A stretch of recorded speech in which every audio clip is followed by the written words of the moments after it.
Bien, pues me toca a mí intervenir en último lugar con una conferencia una ponencia, breve ponencia, por cierto, acerca de la escultura tardoantigua y altomedieval de la Lusitania. Estoy asombrada. Resulta que siempre, por la temática que toco, que sale del mundo romano, que nos introduce dentro del mundo visigodo y aún en lo que vamos a ver más allá de lo visigodo, en todas estas reuniones, con media hora preceptiva para cada uno de los investigadores que participan en las mismas, pues resulta que la última conferencia se ve acotada a poquísimos minutos,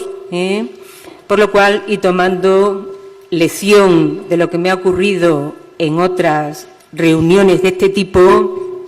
yo he presentado, o en el PowerPoint he seleccionado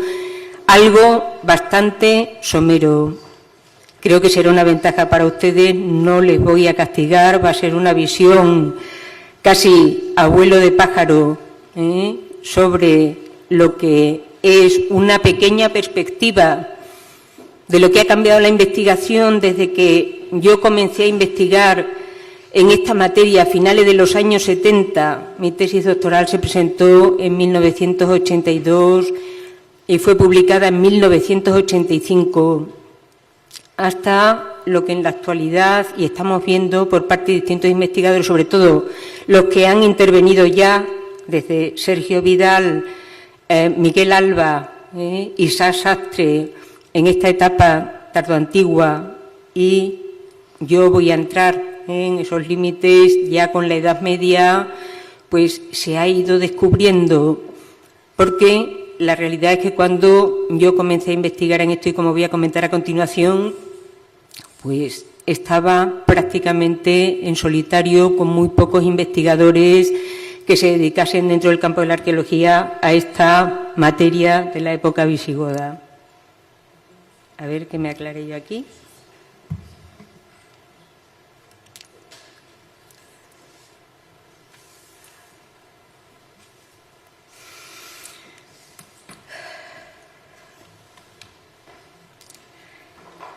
¿Cómo puedo poner la pantalla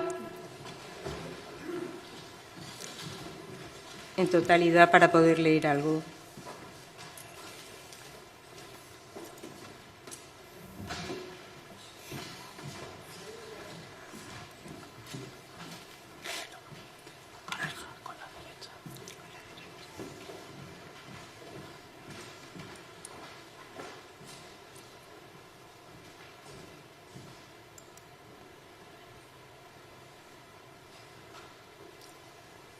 Bien, inicio mi ponencia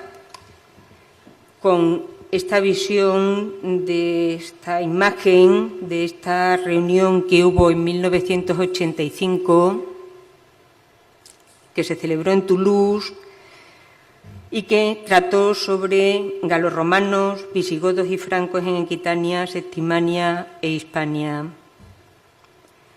Era una reunión de investigadores franceses, de investigadores españoles, para poner en común algunos de los últimos puntos de la investigación sobre este mundo del final del mundo romano, del inicio de la Edad Media en ambos países, y tuve la suerte en aquel momento de ser invitada por Pedro de Palol, que conocía mi tesis doctoral y fue el encargado de seleccionar a una serie de investigadores del mundo hispánico para que pusieran allí aquellas novedades. Estamos en 1985 y podemos ver a Pedro de Palol en el primer término, en la selección de investigadores españoles, a Lauro Olmo con la ciudad de Recópolis, suponía entonces una novedad. Este novedoso yacimiento de Pla de Nadal, que entonces excavaba en Par Juan Navarro, hoy tiene otras directrices, ¿verdad? Salvador Andrés Ordaz, que trabajaba en la Universidad de Extremadura, y que en aquel momento iniciaba también algunos estudios en esta línea que después no siguió, y Cristina Godoy y José Vilella, además de Gisela Ripoll, que Gisela Ripoll trataba también como novedad aquel aspecto de la toréutica del que trató en su tesis de ese momento, en la tesis de la toréutica de la época visigoda, que también es un clásico de lo que son los estudios de este mundo. Bien, estamos solo en la primera página de este índice y quiero señalar la escasez de investigadores españoles que en ese momento nos iniciábamos en este mundo y donde fundamentalmente contaban los de la escuela catalana en torno a Palol, como fueron Cristina Godoy, José Vilella o Gisela Ripoll. Si vemos la bibliografía de este artículo que presenté, la escultura de la Lusitania, la escultura visigoda de la Lusitania, pues podemos ver una relación corta de autores clásicos que se dedicaban a la epigrafía, que se dedicaban a la historia, a Pedro de Palol. Si viéramos la siguiente página sería a Slung, que fueron los dos grandes investigadores que hubo hasta esa época de 1980, Palol posteriormente también, y en el campo portugués podríamos citar a Almeida, Fernando de Almeida, que fue igualmente el que capitalizó en el mundo portugués. Estamos hablando de la Lusitania, naturalmente tenemos que aludir a toda esta investigación portuguesa, y fue Fernando de Almeida el que capitalizó la investigación con esa obra del arte visigodo en Portugal que se escribió en 1966 y que entonces era la recopilación básica y fundamental, como sigue siendo todavía un libro al que hay que acudir como libro de conjunto para entender, sobre todo en la escultura, lo que era la riqueza de la arqueología portuguesa de esa época visigoda. Bien, podemos entender que para este momento, para 1985, Pedro de Palol era la gran figura de la arqueología paleocristiana, por extensión a la época visigoda, que ocupaba la única cátedra de arte paleocristiano que ha habido en España, en la Universidad de Barcelona, y que desde los años 60 había trabajado en conjunto con Slung. Slung había sido la gran figura de la arqueología, sobre todo visigoda, con extensión en la parte inferior a la arqueología paleocristiana, y por encima también de la arqueología asturiana. Este era un campo verdaderamente restringido, como podemos ver, porque Slung, desde los años 40, pero sobre todo los años 50, en los que se había constituido el Instituto Arqueológico Alemán, había capitalizado la investigación del mundo visigodo, algo del paleocristiano y del mundo asturiano, como he dicho anteriormente, prácticamente como única figura. Este era un mundo al que no se dedicaban, en general, los arqueólogos más relacionados con la arqueología clásica o con el mundo de la prehistoria. Y Slung moría en 1982, de manera que fue Palol, la figura que hasta su muerte, relativamente reciente, pues ha sido figura que ha sido señera en los estudios de este mundo paleocristiano y del mundo visigodo. Puedo decir que por aquellos años, aparte de los autores que aparecemos en esta reunión de Toulouse, pues otros investigadores, como Luis Caballero, con su tesis sobre Santa María de Melque, Rafael Puertas Tricas, en ese interesantísimo estudio que fue su tesis doctoral sobre las fuentes de estudio de las fuentes relacionado con la arqueología, las fuentes literarias. Ramón Corzo, muy próximo a Slung, que trabajó sobre San Pedro de la Nave, y en la Lusitania, Enrique Cerrillo, que trabajó sobre la arqueología y la arquitectura paleocristiana de la Lusitania, y yo éramos prácticamente los que estábamos en ese momento haciendo tesis doctorales y ampliando un poco el campo de lo que era ese área tan restringida en estudios. Podemos decir que éramos rara avis en la arqueología, trabajábamos independientes, cada uno en un punto de España, y al menos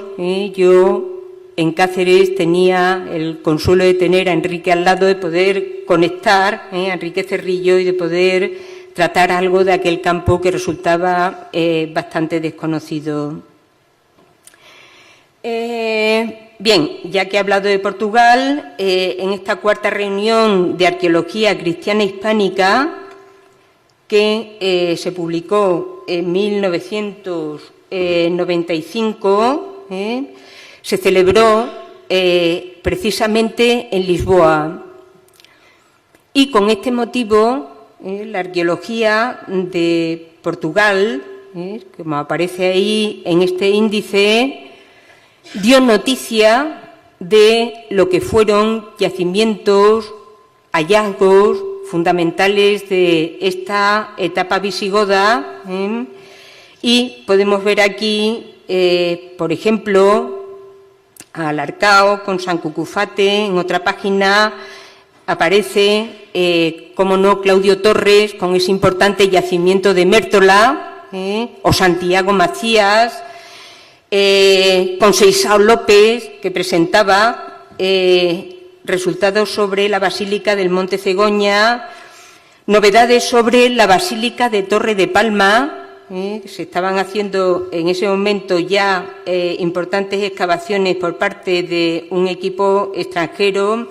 la escultura de Yuromeña por parte de Fernando Branco,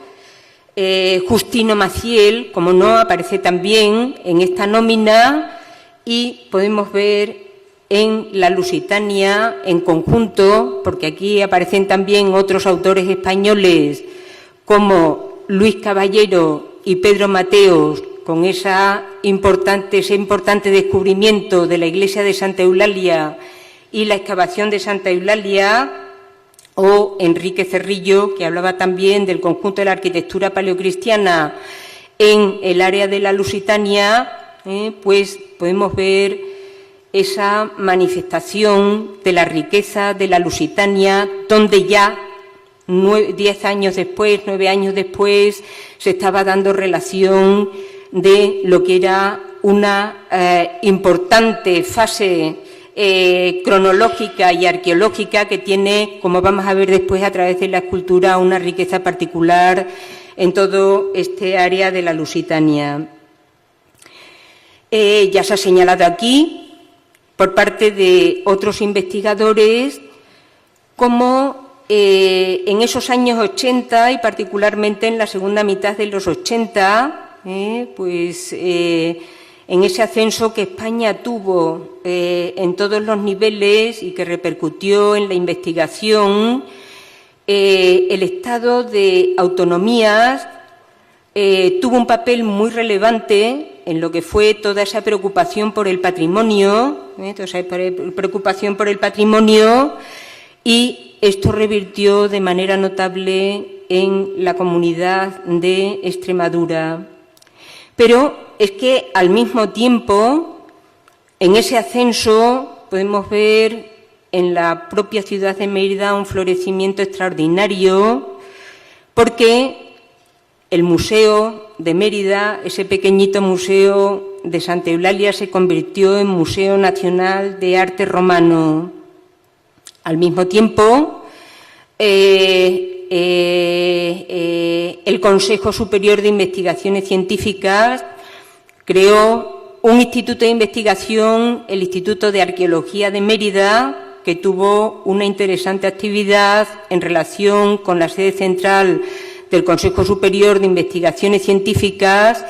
y, al mismo tiempo, la propia ciudad de Mérida creaba otro organismo como el Consorcio de la Ciudad Monumental de Mérida, que rige el suelo arqueológico de Mérida, también con una intensa actividad investigadora, todo lo cual, en este momento, a partir de la segunda mitad de los años 80, pero sobre todo en los años 90, pues hizo de Mérida un núcleo importantísimo de investigaciones a partir de todos estos organismos y, muy particularmente, en el Instituto de Arqueología de Mérida, en relación con Luis Caballero Zoreda, pues esta línea de investigación de ese mundo tardoantiguo que después vemos que liga con ese mundo altomedieval, tuvo un desarrollo verdaderamente importante. También esta línea se desarrolló en el Museo de Mérida, donde hubo toda una serie de reuniones, investigaciones o publicaciones que trataron de este mundo entre Roma y el Islam, de tal manera que podemos ver aquí un núcleo de investigación, un núcleo muy interesante en todo lo que ha sido el desarrollo del conocimiento de esta etapa. Pues bien, desde entonces el incremento de la actividad investigadora, y no solamente en el núcleo que estamos viendo de Mérida, de la Lusitania, donde un foco fue Mérida y otro muy importante también Mértola, vemos cómo a lo largo de toda la península, hubo un descubrimiento de nuevos yacimientos verdaderamente relevantes. Si remitimos a algo interesante en la arqueología de estos años, es que la arqueología fundamentalmente y anteriormente iba a los niveles de la arqueología clásica, de la arqueología romana. Mérida es un ejemplo también, y aquí tenemos presente a Miguel Alba, de todas estas excavaciones que desde Santa Eulalia, con Pedro Mateos, Luis Caballero, Miguel Alba, después Morerías, un solar tan extraordinariamente importante, han ido avanzando en el conocimiento de esta fase tardorromana paleocristiana, visigoda, ligando con ese mundo islámico el descubrimiento de todo ese espacio de la arqueología emiral tan importante dentro de la arqueología de Mérida, ha creado efectivamente la visión sobre nuevos espacios en la arqueología. También desde estos años se multiplicaron las tesis doctorales. Yo no quiero hacer citas o hacer alusiones, siempre me quedaría alguien, pero aquí tenemos a dos autores de tesis doctorales como Isaac Sastre, centrada en los altares, esos altares que denominamos de época visigoda, los que fueron posteriores hasta la creación asturiana, o la tesis de Sergio Vidal sobre iconografía paleocristiana, pasando al mundo visigodo, por citar solamente dos de ellas de las muchas que se han hecho. Desde esos años, nuevas metodologías en la arqueología, de eso nos podría hablar muy bien también Miguel Alba, en la aplicación de nuevos métodos a la interpretación de la arqueología, y nuevas interpretaciones arqueológicas sobre todos los documentos que se estaban encontrando, congresos, reuniones, debates, proyectos, publicaciones, en fin. Fue toda una avalancha, que, sobre todo en los últimos 15 años, ha tenido una proyección verdaderamente importante, y donde podemos decir que este mundo tardoantiguo, y con él ese paso a ese mundo altomedieval, ha ido cobrando cuerpo y ha cobrado autonomía propia junto con otras fases de la arqueología, como podemos ver claramente en este último Congreso Internacional de Arqueología Clásica. Se ha celebrado hace ¿cuánto? 3, 4 años, en el año 13, y ya en este Congreso Internacional de Arqueología Clásica se ha dedicado por primera vez, al lado de todo el compendio de toda la arqueología estrictamente romana, lo que es esa sección de esa arqueología de la antigüedad tardía, lo cual es ya un indicio para, podemos decir, saber lo que sea. Vaya, se me han pasado todas las diapositivas. Y además volvemos otra vez a la pantalla pequeña. No sé lo que ha pasado.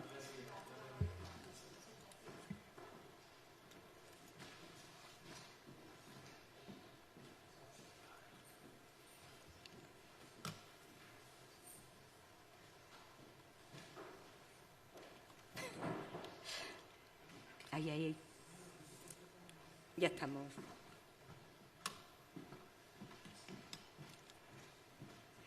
Bien, podemos decir que en esta trayectoria, uno de los puntos verdaderamente fuertes de inflexión en todo el estudio de esta fase fue el año 1999. Fue en Mérida donde se celebró este debate de visigodos y omeyas, que estuvo a cargo de Luis Caballero y que editaron entre Luis Caballero y Pedro Mateos, como vemos aquí en la parte de la izquierda. Allí nos reunimos, ya en esta fase final de los 90, toda una serie de investigadores sobre todo lo que se llamaba ese mundo visigodo, y se puede decir que aquello no fue un debate, sino una batalla campal. Fue tremendo. Hay espectadores aquí de aquella reunión, son testigos de posiciones tan encontradas entre lo que eran personas o investigadores que planteaban unos materiales como de época visigoda, personas que presentamos otros materiales que superaban esa época visigoda. Desde entonces, prosiguiendo, estamos en el 2000, hasta la actualidad, pues se ha dividido este mundo extrañamente por parte de algunos observadores y de una manera radical entre visigotistas y entre mozarabistas. Es un debate que sigue pendiente, como vamos a ver después, y que ha tenido toda una sucesión desde ese año 2000 en toda una serie de reuniones que ha ido programando sucesivamente Luis Caballero, muchas veces con esa colaboración de Pedro Mateos, y donde una de esas reuniones precisamente se dedicó a la escultura tardorromana y altomedieval de la península, la escultura que tiene una importancia fundamental. Bueno, consecuencia de toda esta investigación a lo largo de estos años es que de la arquitectura o escultura paleocristiana y visigoda, pues hoy hablamos del arte tardoantiguo y altomedieval, de los yacimientos recogidos en las últimas publicaciones monográficas de Slun o Palol como libros que siguen en vigencia de estudio del arte visigodo, pues gran parte de la península ha aportado una cantidad de yacimientos verdaderamente impresionantes que iluminan el conocimiento de esta fase, y desde el vacío que había del 711 en adelante hemos empezado a descubrir toda una serie de indicios que van llenando ese conflictivo siglo VIII, que crean conexiones entre el mundo incluso emiral, pero califal, con lo que llamábamos visigodo, de lo visigodo con lo asturiano, de lo califal con lo asturiano, etcétera, etcétera, etcétera,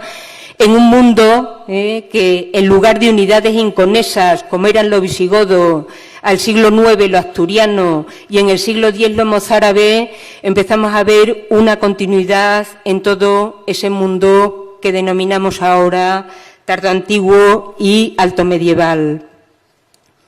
Bien, no quiero abundar más en todo este aspecto, lo que ha sido la evolución de este mundo desde los años 70-80 hasta la actualidad, y quiero centrarme ya en el campo que a mí me atañe, que es el de la escultura. En este campo de la escultura, el que vemos que la Lusitania tiene una riqueza verdaderamente extraordinaria, es el lugar donde se centra el mayor acopio de escultura, aquí en torno a la línea del Guadiana, donde tengo señalados 3 puntos fundamentales, que son Mérida, Bella, Pas Julia, y en el intermedio ese enigmático punto de Badajoz, que tiene una colección fantástica de escultura, pero que todavía, como no tiene ninguna entidad en la época romana, como no conocemos más que sus principios y su fundación hasta finales del siglo IX, pues no sabemos exactamente lo que es, pero es un punto realmente interesante. Esta colección, este apartado que vemos aquí, supera al del área de la Bética, y por supuesto que entre la Bética y la Lusitania superan al conjunto del resto de la península, si exceptuamos el núcleo propio de Toledo, que era evidentemente la capital del reino visigodo. ¿Por qué hubo aquí toda esta riqueza? Tenemos que atribuirlo a esa riqueza de material que ya ha sido aludida aquí, que es tan importante, de esa materia prima, de esos mármoles en ese anticlinal de Borba, Extremós, Vilavisosa, que es el que está aquí, y este otro, que es el de Sauriso Trigaches, que está en las inmediaciones de la ciudad de Bella. Toda esta riqueza de escultura se tiene que deber también a una especial riqueza de la zona, de toda esta zona que vemos, y que tiene su expansión desde Mérida, por la línea del Guadiana, desde Bella hasta la zona costera, y en conjunto desde Bella hasta parte de Badajoz, y desde Bella hasta también algunos de los puntos que vemos en el sur de esta provincia de la Lusitania, por debajo de la línea del Guadiana. Soy consciente que gran parte de estos materiales, y como vamos a ver después, de la época visigoda, están centrados, se hicieron en lo que fueron bloques de labra romana. Resulta muy difícil pensar que en esta época, después de lo que fue la organización, la administración romana, las canteras fusionaran, es algo que queda por saber, ¿verdad? Pero fundamentalmente debemos pensar que gran parte de toda esa producción visigoda tuvo como un material primero esas canteras que estaban en las ruinas de las ciudades ya transformadas a partir de esa época del siglo V, cuando se van a labrar todas estas piezas visigodas. Bien, yo quiero decir que desde que hice la tesis doctoral he ido sucesivamente haciendo artículos sobre todos estos materiales, pero estos materiales tienen un gravísimo problema, y ese problema es el de la descontextualización. Ese problema de descontextualización hace particularmente difícil el análisis y el avance sobre todo este tipo de materiales, y se puede decir que a pesar de ello es aquí en la zona de la Lusitania donde podemos establecer un análisis con más amplitud, con más seguridad, precisamente por toda la riqueza que se concentra en todo este área alguadiana, en la zona de Bella, en la zona de Mérida, en la zona de Badajoz, disperso a través del territorio, etcétera. a pesar de todo, a pesar de todas las investigaciones, podemos decir que en realidad en este momento en gran parte de este material es que no sabemos qué es visigodo y qué no es visigodo. Esa es la problemática, y escasos instrumentos de análisis tenemos. Después citaré algunos de los que han hecho algunos avances, pero quiero plantear esta confusión que hay de todo este material a través de un ejemplo que suele pasar desapercibido en la colección de Mérida, donde están estas magníficas pilastras, donde están los nichos, donde están los altares, esas piezas monumentales, alguna pilastra hasta de 3 metros, y que, en desconocimiento de lo que eran, pues yo ya en mi tesis doctoral decidí denominarlas asépticamente como placas perforadas. ¿Por qué? Porque estas placas perforadas aparecían para algunos autores como piezas de alcantarillas romanas y así están atestiguadas in situ, por ejemplo, en Conímbriga, en la casa de Cantaber. Otra aparece al lado del Teatro Romano, seguramente tapa de alguna alcantarilla, pero otras, como esta que vemos aquí en el centro de Mérida, pues resulta que tiene toda esta ornamentación que hemos identificado con el mundo visigodo. Entonces estaba y está el Museo Visigodo de Mérida como pieza visigoda, ¿verdad? O podemos ver que tiene exactamente la misma estructura esta, que seguramente y por conexión con las que vemos in situ sea una pieza de alcantarilla, pero sin embargo esta otra que vemos en la Villa del Pomar, que excavó José María Álvarez Martínez, pues automáticamente se clasificó como una pieza de celosía de la época visigoda. Bien, entre estas piezas y esta hay una diferencia, es que yo no creo que este encaje tan delicado fuera una pieza para pisar, Podemos pensar que fuera una celosía. Y al mismo tiempo, la Villa del Pomar tiene una sucesión cronológica, siglos III, IV, pero después pervive hasta los siglos V y VI, con lo cual podemos decir que como encuadre cronológico, aunque la pieza no ha aparecido en un contexto que la pueda datar, seguramente, pues probablemente pudiera ser una celosía de la época visigoda. Aquí tenemos toda una confusión tipológica de función y de contexto cronológico, al mismo tiempo que de definición de lo que decía antes, qué es visigodo y qué no es visigodo. Otro ejemplo lo tenemos en esta fastuosa, esta sí que es una pieza de alcantarilla de la Casa de los Mármoles, documentada por Miguel Alba, con contexto arqueológico y en la época del siglo IV. Y esta otra es otra magnífica pieza que aparece en Bella, pero que la recoge Palol en su última monografía entre las piezas visigodas y la identifica con un sumidero visigodo, con lo cual volvemos de nuevo a la confusión. Este sumidero visigodo tiene estas molduras que pertenecen más al mundo romano y esta otra que está bien identificada en la época del siglo IV. Si lo hubiéramos encontrado descontextualizada a través de estos hogueados, hubiéramos dicho seguramente es una pieza de la época visigoda. Luego aquí tenemos toda esta confusión formal que nos queda aclarada pues precisamente porque esta pieza ha aparecido in situ. Una celosía más es esta celosía de Guareña, donde nos desdice un poco de todo lo visigodo este grueso sogueado, esta roseta que ya tiene relieve, ¿verdad? Y estas flores que aparecen aquí de tipo triangular, que no sabríamos asociarla al común del repertorio visigodo, ¿verdad? Pero si la comparamos, pues estamos viendo que este mismo tipo de flores aparecen en esta pieza encajada en el castillo de Gormaz y que Torres Balbás identificó con una pieza de carácter funerario de tiempo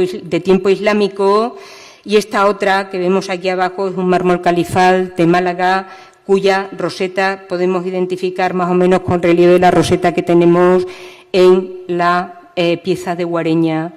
Estamos identificando formalmente y a través de motivos del repertorio de este momento lo que es ya un registro de la época islámica, y volvemos otra vez a la función. Cualquiera diría, bueno, pero es que esos pequeñas perforaciones, ¿qué luz sería la que iban a dar a cualquier habitación? Sería una pieza de celosía, sería, de nuevo, volvemos a una pieza de sumidero.